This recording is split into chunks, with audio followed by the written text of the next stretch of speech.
አሁን በህይወታችን ውስጥ ስንኖር በጣም ትልቁ ጥያቄያችን እግዚአብሔር ለምንድን ነው ችግር የሚያመጣብን?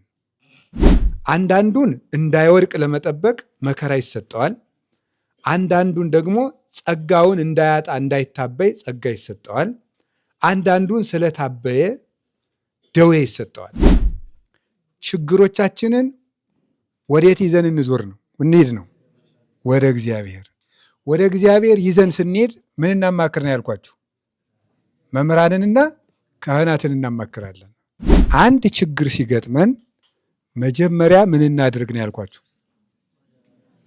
አቤት ወደ ራሳችን እንዙር ነው። አንድ ችግር ሲመጣ መጀመሪያ ወደ ራሳችን እንዙር።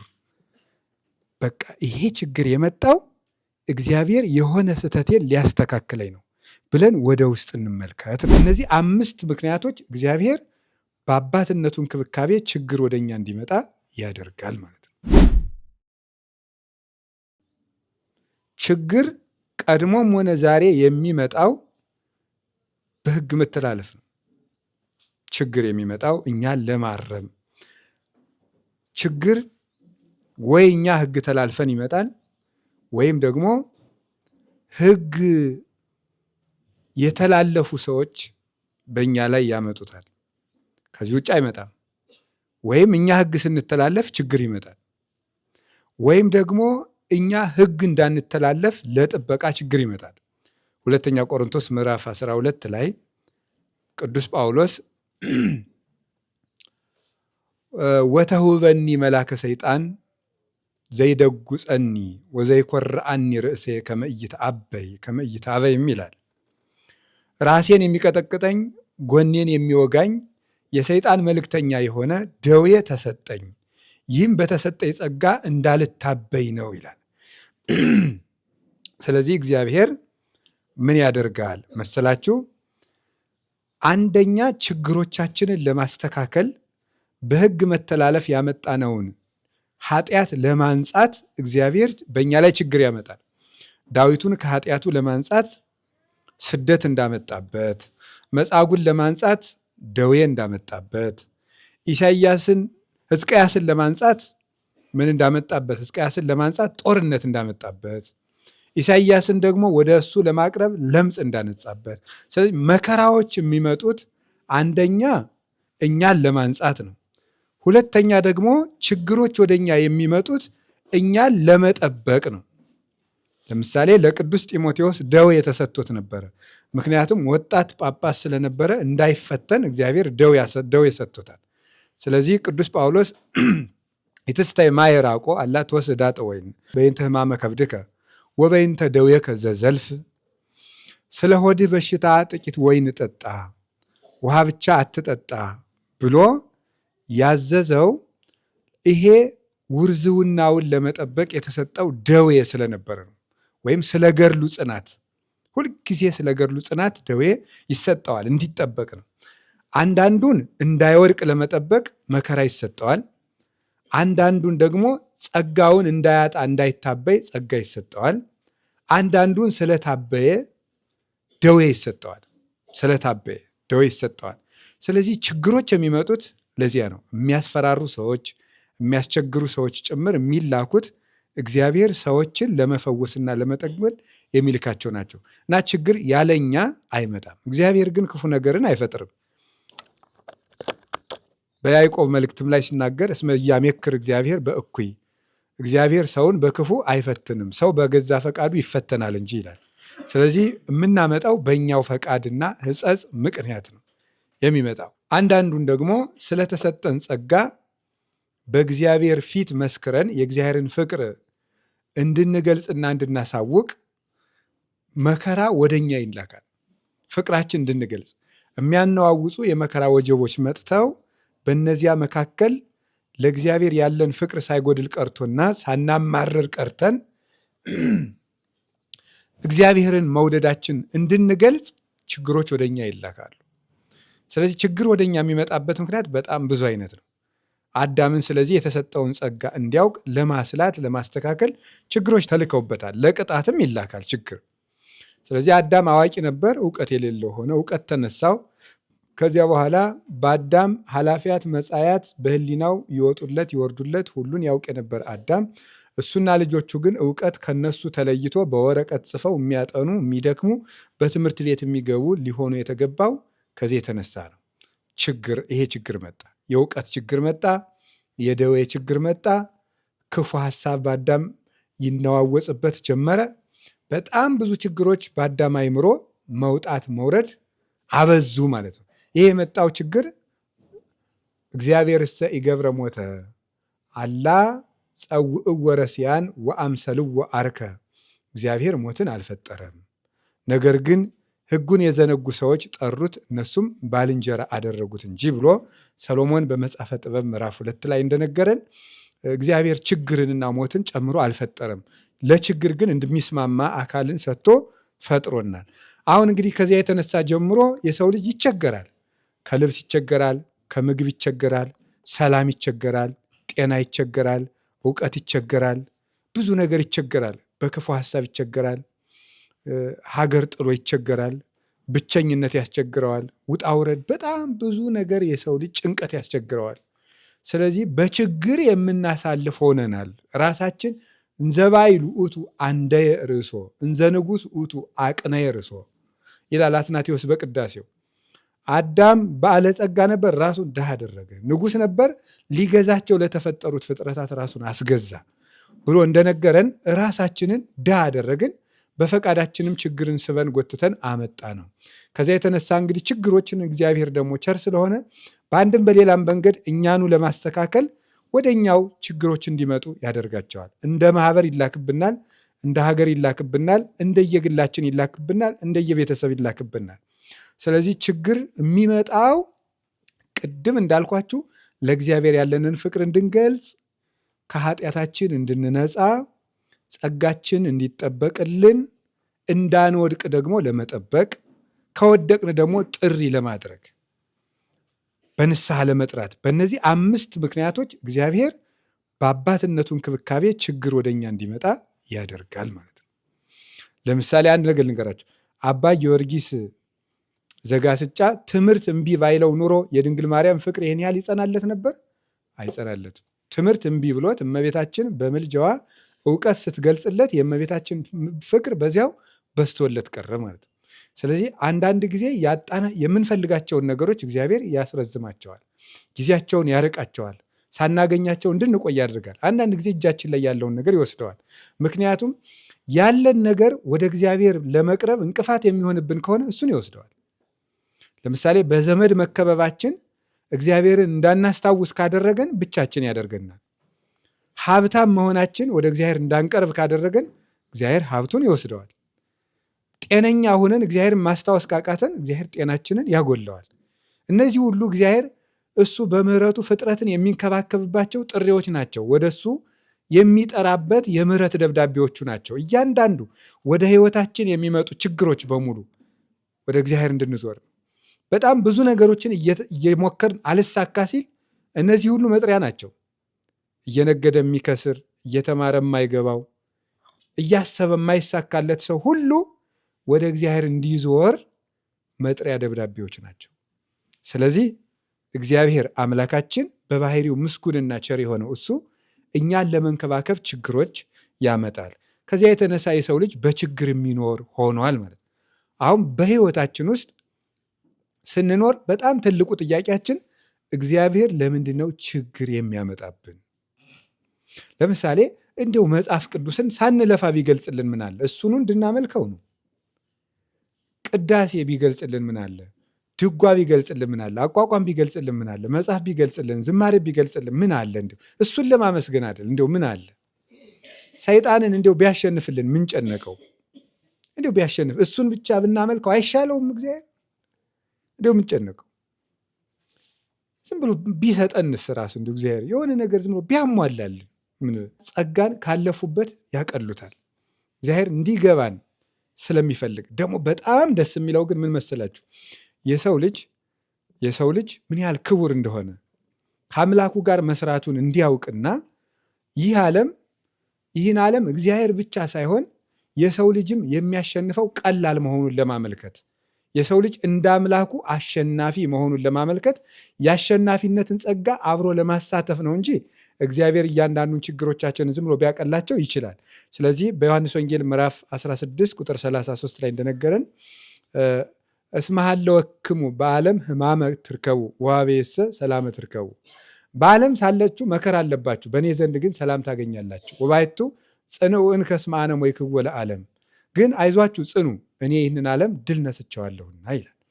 ስለዚህ ጌታችን ኢየሱስ ክርስቶስ ይህንን ማሸነፍ ለመስጠት የሰው ልጆች በራሳቸው እንዲፍጨረጨሩ ያደረገ ለዚህ ነው። እንዲፍጨረጨሩ፣ ራሳቸው እንዲጥሩ፣ እንዲግሩ። ልጅ ሁልጊዜ በእናቱ ጀርባ ታዝሎ አይኖርም፣ እርምጃ ያስተምሩታል እንጂ። ሲራመድ ግን ሊወድቅም ሊነሳም ይችላል።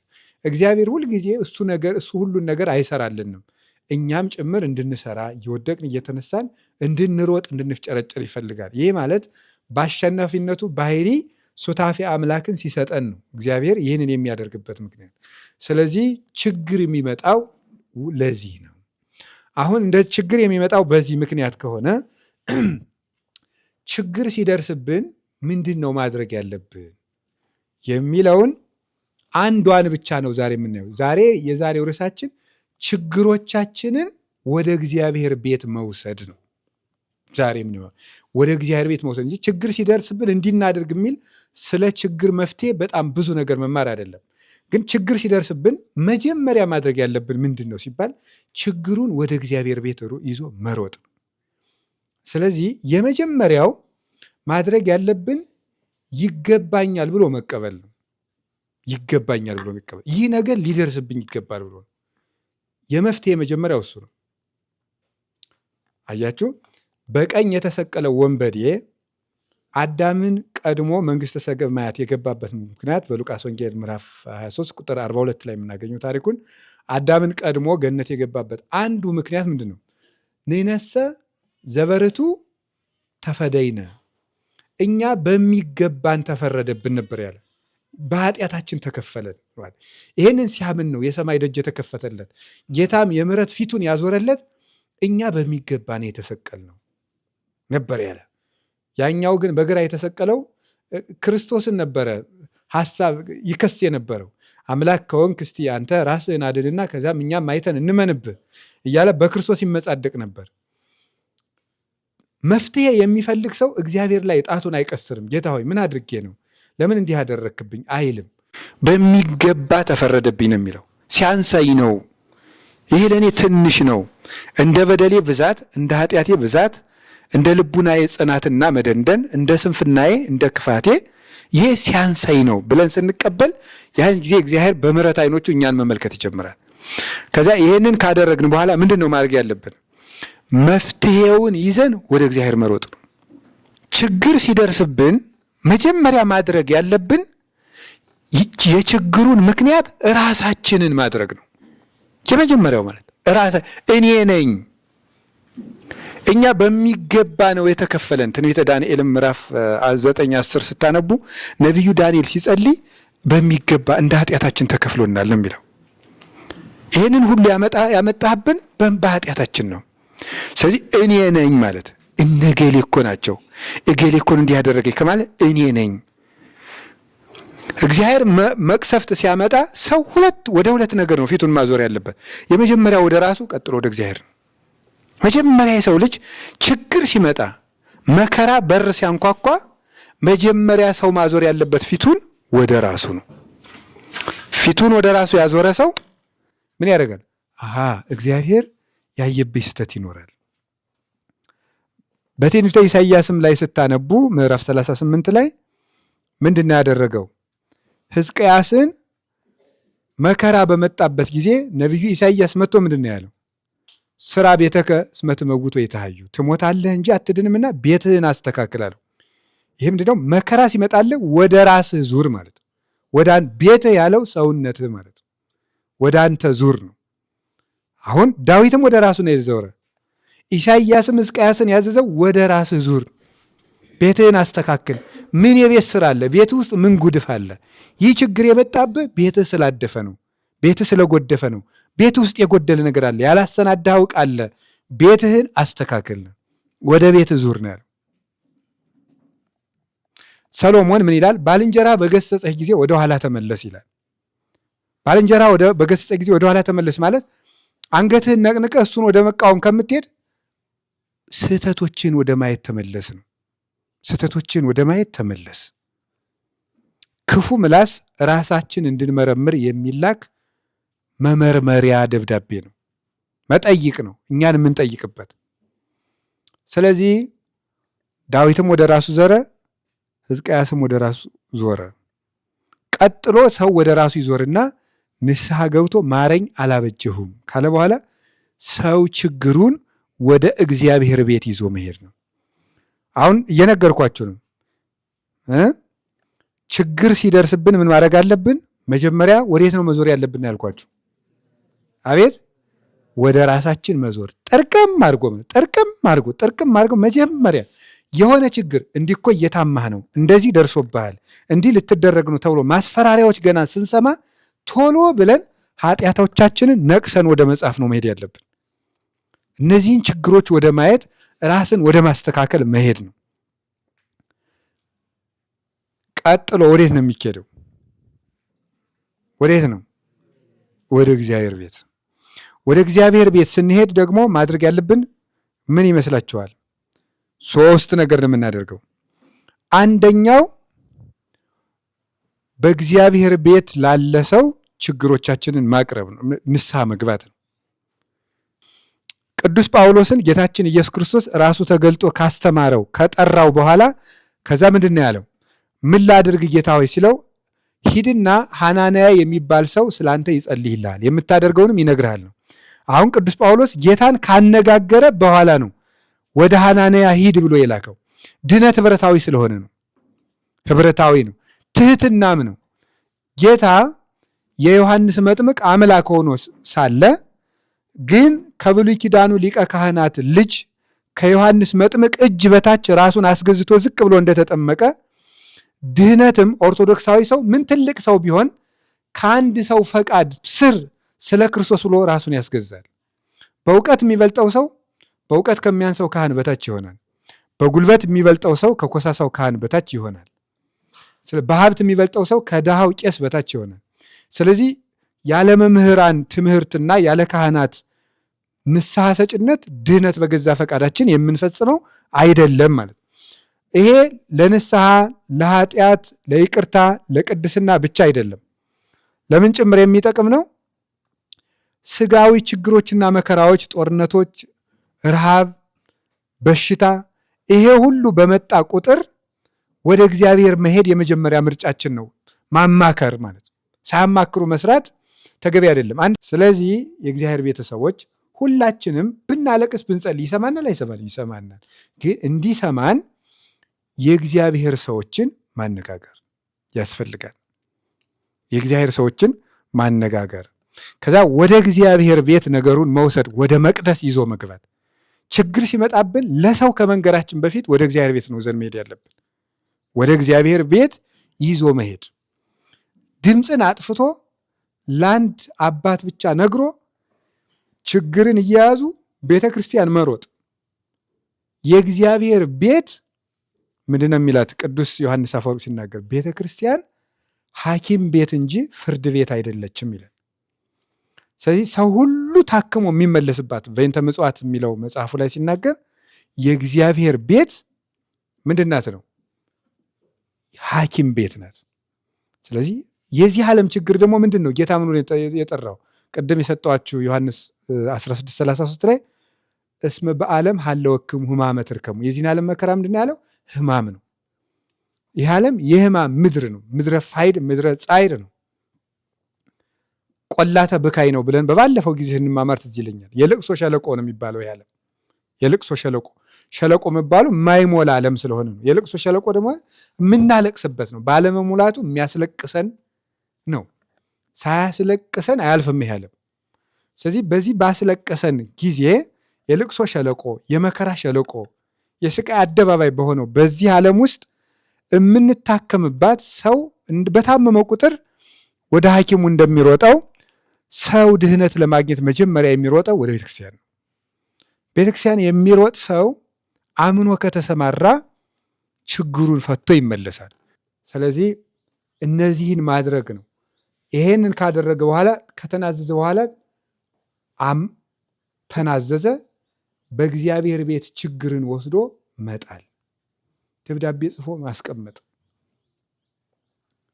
ሄዶ ማልቀስ። እንዲህ ሲደረግ ምን ያደርጋል? ወዲያው መላእክት ይመጣሉ። እንግዲህ መላእክት ሁልጊዜ ንስሐ የሚገባን ሰው ለመርዳት ንስሐ ከማይገባ ሰው ይልቅ ይፈጥናሉ። ለምን ይመስላችኋል? ከቆመው ሰው ይልቅ የምንሮጠው የወደቀን ሰው ለማንሳት አይደለምን? ነው። መቼም የቆመን ሰው እንዳትወድቅ ብሎ አብሮ ከመቆም የወደቀን ሰው ለማንሳት መሮጥ ይቀድማል። ስለዚህ መላእክት ከጻድቃን ጋር ከመሆን ይልቅ ኃጥአንን ለማንሳት ይፈጥናሉ። ንስሐ ከማያሻቸው 99 ነገደ መላእክት ይልቅ በአንድ ኃጢአተኛ መመለስ በሰማይ መላእክት ደስታ ይደረጋል። በአንድ ኃጢአተኛ መመለስ ማለት ምን ማለት ነው?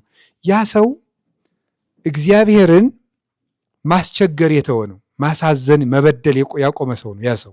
ለዚህ ነው መላእክት የሚደሰቱበት፣ ከዚህ በኋላ ፈጣሪያችን አይበድለውም ብለው። ሁለተኛ ደግሞ ወንድማቸው ነበረ፣ ያደፈ ወንድማቸው ሲነጻ፣ የታመመ ወንድማቸው ሲድን፣ የጠፋ ወንድማቸው ሲገኝ ደስ ይላቸዋል። መላእክት እንደ ትልቅ ወንድም ናቸው ብሎ ማር ይስሐቅ እንደነገረን፣ ሰው ደግሞ እንደ ትንሽ ወንድም ነው። ከማስታምሞት አሃው አብያን ዘለንኡሰን፣ ትልቅ ወንድሞች ለትንንሽ ወንድሞች እንደሚያዝኑ መላእክት ለሰው ልጅ እንደ ትንሽ ወንድም ያዝናሉ። ሲመለስ ደስ የሚላቸው ለዚህ ነው። መቅደሳዊ መፍትሄ በጣም ነው የሚያስፈልገው። ያ መቅደሳዊ መፍትሄ የሚባለው ሁሉም ሰው መንጫጫቱንና መነቃቀፉን ትቶ ወደ እግዚአብሔር መዞር ማለት ነው። ያ ነው የሚያወጣው። አሁን ምዕመናን በካህናት፣ ምዕመናን በጳጳሳት፣ ምዕመናን በሲኖዶስ፣ ሲኖዶስ በምዕመናን ብናመካኝ መፍትሄ የለውም። መፍትሄው ምንድን ነው? መልሱ ሁላችሁም። ኧረ በሉ አቤት። ወደ እግዚአብሔር መዞር ነው ትክክለኛው መፍትሄ። ወደ መቅደሱ መዞር። ችግር አለብን አይደለም? በቃ እሱን ወደ መቅደስ እንውሰደው፣ ችግሩን ራሱን ማለት ነው። መቅደሱ ውስጥ ራሱ ችግር አለ አይደለም? እሱኑ ችግርም እዛው መቅደስ ውስጥ ይዘነው እንግባ። ምን ይደረግ? ያንም ቢሆን እዛው እናልቅስበት፣ ያም ቢሆን እዚያው ይለቀስበት፣ እዚያው ይጸለይበት። እንዲያ ሲሆን ነው መፍትሄ የሚመጣ። ችግሮቻችን እኛው ጋር ከሚሆኑ እግዚአብሔር ቤት። ሕዝቅያስ የሰናክሬምን ደብዳቤ ይዞ ወደ መቅደሱ ሄደ። እኛም ደግሞ ችግሮቻችንን እቤት ይዘናቸው አንቀመጥ፣ እግዚአብሔር ቤት ውስጥ ይዘናቸው እንሂድ ነበር መልእክቱ። ርኢ እግዚኦ ትዕይርቶ ለሰናክሬም የሚለውን ደብዳቤ ሰናክሬም የጻፈውን ደብዳቤ ይዟት ሕዝቅያስ ወደ መቅደስ እንደሄደ ችግር የሚፈታው መቅደስ ይዘነው ስንሄድ ነው። ራሱን ችግሩን ነው። ከችግር ተላቀን ሳይሆን ቤተክርስቲያን የምንሄደው ችግሩን ነው ይዘነው የምንሄደው። ከችግር ተላቅ እንደ ቤተክርስቲያን ልታከም ነው የምሄደው። ቤቴ ከታከምኩ ሐኪም ቤት ምን ላደርግ እሄዳለሁ? ቤተክርስቲያን የተሰራችው እኮ ልንታከም ነው። ችግር ለቆኝ ሳይሆን ቤተክርስቲያን የምሄደው ችግሬን ይዤ ነው የምሄደው። ችግሬን ይዤ ነውር ለቆን ሳይሆን የምንሄደው ነውራችን ይዘን ነው ቤተክርስቲያን የምንሄደው። ነውር የሚታከመው ቤተክርስቲያን ስለሆነ ነውር የሚለቀው ቤተክርስቲያን ነው። እንደሱ ነው። ሸክማችሁን ጥላችሁ ኑ ሳይሆን ያለ ሸክም የከበዳችሁ ወደ እኔ ኑ ነው ያለ ክርስቶስ። ሸክምን የሚያንከባልል ክርስቶስ ነው። ሸክምማ ቤት የማንከባልል የምችል ቢሆን ወደ ክርስቶስ ምን ላደርግ ይሄድ ነበር? ወደ ክርስቶስ የምገሰግሰው እኮ ሸክም እንዲቀለኝ ነው። ስለዚህ ክርስቶስ ሸክም የከበዳችሁ ኑ። ጠንክሬ አይደለም ቤተክርስቲያን የምሄደው፣ ስለ ደከመኝ ነው የምሄደው። ንዑ አንትሙ ስሩሃን ነው እንጂ ንዑ አንትሙ ጽኑዓን አላለም። እናንተ ደካሞች ወደ እኔ ኑ ነው እንጂ እናንተ ጠንካሮች አላለም። ኃጢአተኛ ስለሆንኩ ነው የምሄደው።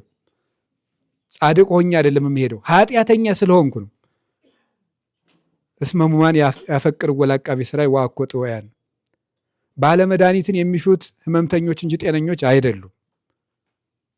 ኢመጻእኩ እጸውዕ ጻድቃነ አላ ኃጥአነ ለንስሐ። ጻድቃንን የምትሉ እናንተን ሳይሆን ያላቸው እነዚያን የሚመጻደቁት ኃጥአንን ለንስሐ ልጠራ ነው የመጣሁት ብሏል። ወደ ውሃም መሄደው ልጠጣ ነው፣ ጥም ከሌለኝ ምን ያካሄደኛል? እሱም ቢሆን ዘጸማ ይምፃ ነው ያለኝ፣ የተጠማ ወደ እኔ ይምጣ ነው ያለኝ። ሰውነቴ ካላደፈ ወንዝ ብጄ መነከር ምን አስፈለገኝ? ንጹሕ ከሆንኩ ሃይማኖት ስለምን አስፈለገ? ልንነጻበት ነው የተሰጠን፣ ልንቀደስበት ነው። ስለዚህ እኔ እንዲህ ነኝ፣ እንዲህ ያለ ችግር አለብኝ፣ ተስተካክዬ ጨርሼ ቤተክርስቲያን ሄዳለሁ ስንል ሳንስተካከል አውድሞ ይጨርሰናል ሞት። በጣም አደገኛ ነገር ነው፣ የቀጠሮ ኑሮ ማለት ነው። አሁን በጊዜ ችግራችን ይዘን ወደ ቤተክርስቲያን እንሂድ። ስለዚህ የችግር መፍትሄ አውድማ ማናት ብትባሉ መፍትሄው ምንድን ነው? ንገሩኝ እንጂ። ቤተ ክርስቲያን ናት። ለምሳሌ ቅድስና፣ ንጽህና፣ ትልቅ ሰው መሆን፣ በእግዚአብሔር የተወደደ ሰውነት መያዝ፣ እነዚህ ነገሮች ጥረትን ጭምር ይፈልጋሉ። መውጣት መውረድ ይጠይቃሉ። እግዚአብሔር ዝም ብሎ እንደ ማሽን በቃ ሚሽን አኮምፕሊሽድ ብሎ ዝም ብሎ በቃ አንድ ጊዜ ተስተካክላል በቃ እዚህ በኋላ እንደፈለግ ተኛ አይልም እግዚአብሔር። እንደዛ ነው። እና በቤተ ክርስቲያን እርግጠኛ ነኝ፣ እውነቴን ነው። አሁን እንደው ከተማም ስሄድ አንዳንዴ የሆነ ሲጨንቀኝ ሲጠበኝ አንድ ቤተ ክርስቲያን ውስጥ ወደ የሚወረውረኝ መኪና ነው የምፈልግ። እጄ እዚያ የሆነች ነገር ካልኩ ቅልል ነው የሚለኝ፣ ይፈታል። ምልክታ ያለው እውነቴን ነው የምነግራቸው። ቤተ ክርስቲያን ናት፣ የእግዚአብሔር ከተማ ስለሆነች። ቤተ ክርስቲያን መሄድ፣ መቅደስ መሄድ ውደዱ። ችግራችሁን ቤተ ክርስቲያን ይዛችሁት ሂዱ ነው የኔ ጥያቄ። አሁን የዛሬው ትምህርታችን ስለ ቤተ ክርስቲያን ነገረ ቤተ ክርስቲያን እያስተማርኩ ሳይሆን ችግርን ቤተ ክርስቲያን ይዞ መሄድ ነው እያወጋን ያለን። ችግርን ወደ እግዚአብሔር ቤት ይዞ መሄድ። እናታችን ቅድስት ድንግል ማርያም ጠፍቷት ስለነበረ እሱ ሕፃን ሆኖ ስትፈልግ ስትፈልግ ስትፈልግ ስትፈልግ ስትፈልግ ስትፈልግ ስትፈልግ የት ነው ያገኘችው? ወረከብዎ በማእከለ ሊቃውንት፣ በቤተ መቅደስ ውስጥ ከረበናቱ ከመምህራን ጋር ሲከራከር አገኘችው። ይህ ክርስቶስን የምትፈልግ ነፍስ ውክልና ናት ድንግል ማርያም። ክርስቶስ ርቋት የምትባክን ነፍስ እንኳ ብትኖር፣ የምትፈልገው ነፍስ ብትኖር እሷ ርቋታል ማለት አይደለም።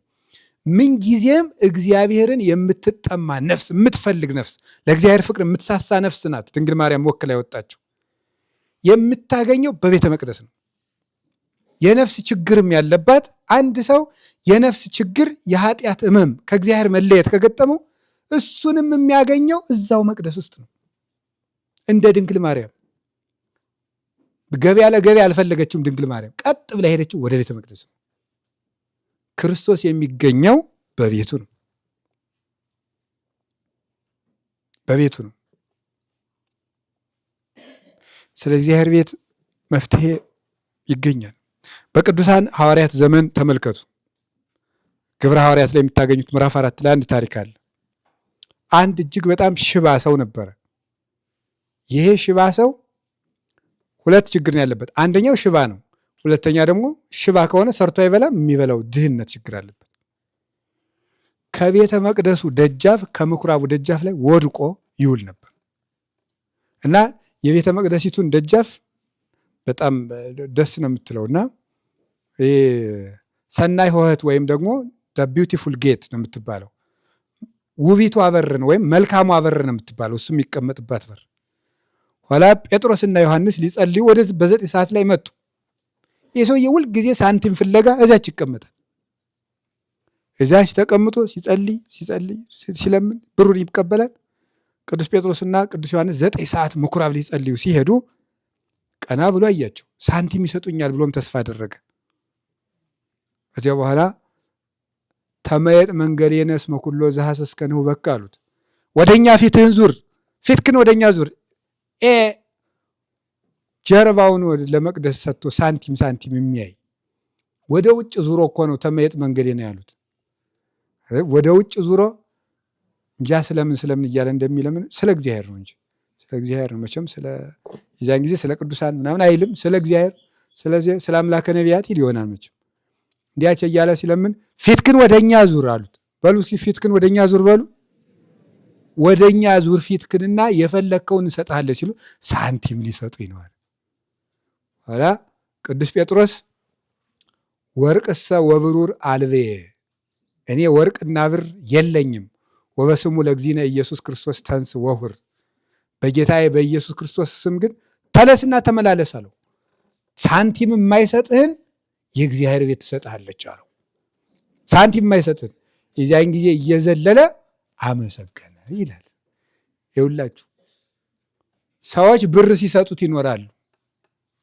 ሽባነቱን የተረተረችው ግን የእግዚአብሔር ቤት ናት። ብርን ሰው ይሰጣል፣ እንጀራን ሰው ይሰጣል፣ ልብስን ይሰጣል። የልብ ስብራትን ግን የእግዚአብሔር ቤት ናት የምትጠግነው። ሽባነትን የምትጠግን የእግዚአብሔር ቤት ናት።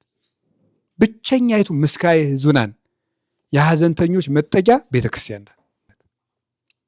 ቤተክርስቲያን ያልሰጠችን ምንድን ነው?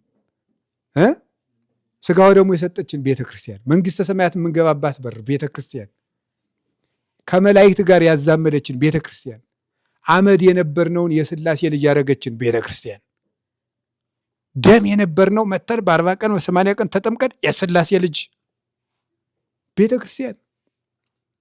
ይቺ የእግዚአብሔር ከተማ ጎደሏችን የሞላችልን፣ ሁላችንም ችግሮቻችንን ይዘን አሁን ከዚህ በኋላ የነገርኳችሁ ለማጠቃለል ያክል አንድ ችግር ሲገጥመን መጀመሪያ ምን እናድርግ ነው ያልኳችሁ?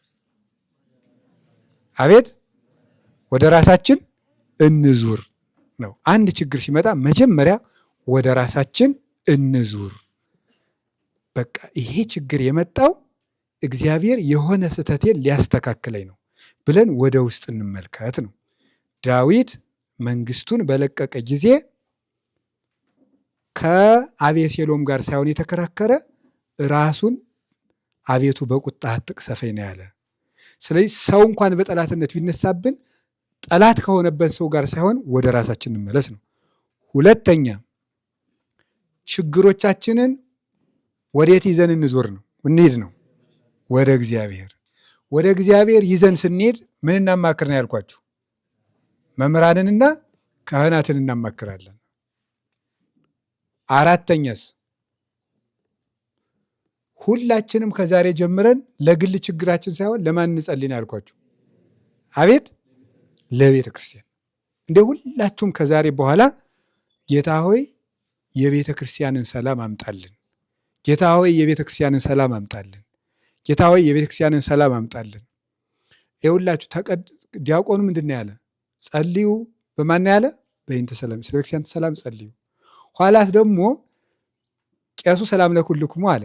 ዲያቆኑ ስለ ቤተክርስቲያን ሰላም ጸልዩ አለ።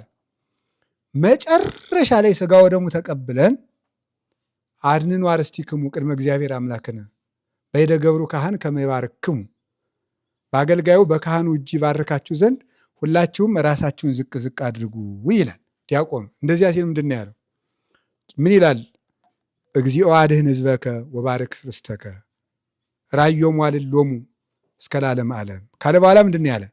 አቤቱ ሕዝብህን አድን፣ ርስትህንም ባርክ፣ ጠብቃቸው፣ እስከ ዘላለሙ ድረስ ከፍ ከፍ አድርጋቸው። ከዚያስ ወእቀባ ለቤተ ክርስቲያን ከቅድስ እንተ አጥሬካ ወቤዘውካ በደሙ ለዋሕድ ወልድከ እግዚእነ አምላክነ ወመድኃኒነ ኢየሱስ ክርስቶስ ወጽዋዕካ ትኩን ማኅደረ ነገሥት ለሕዝብ ቅዱስ።